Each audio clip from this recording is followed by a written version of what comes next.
Hindi kasya. Nagtaka pala sa bawah, hindi na. Asan sa banan? Gusto mo alis na? Balak ka. Hindi ko magaluto. Mayroon mga ilam.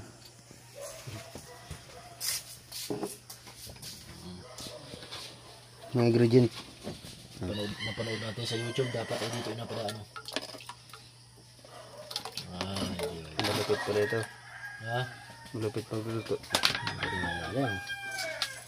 Lagyan natin paminta para pampaamoy. Amoy putok. Lagyan natin ang bitchin, pampalula. O, pampalula. Dinamihan ko na, para medyo tulog. Gising umaga na.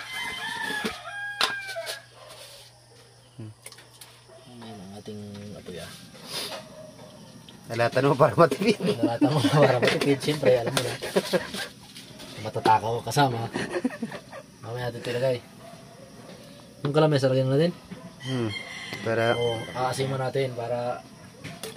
Pikit-pikit yan. Ay, dinamihan ng kalamyas. Ito po ay sinabawang kalamyas na may kaunting isda.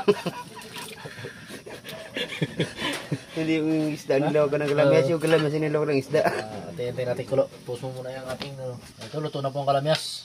Lalahukan na natin ang sahog na isda. Ano ang unang malalabog? Ilagay mo na lahat. Yung atol. Sabaw-sabaw na. Ito na yung banak. Sinabaw na. Ay, may bihod oh. Para sa pare. Ba't ginahit pa yung sibo?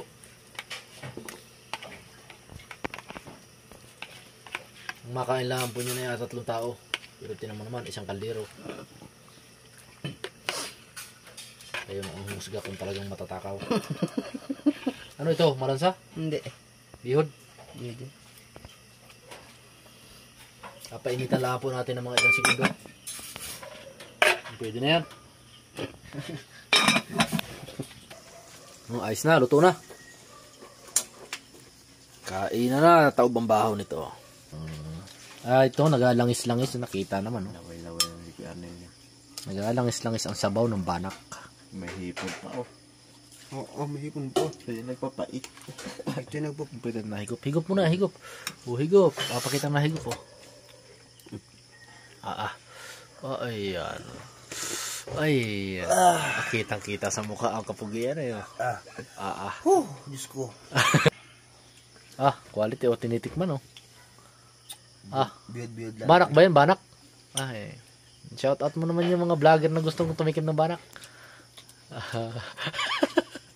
Shout out nga pala dyan kay Erlin.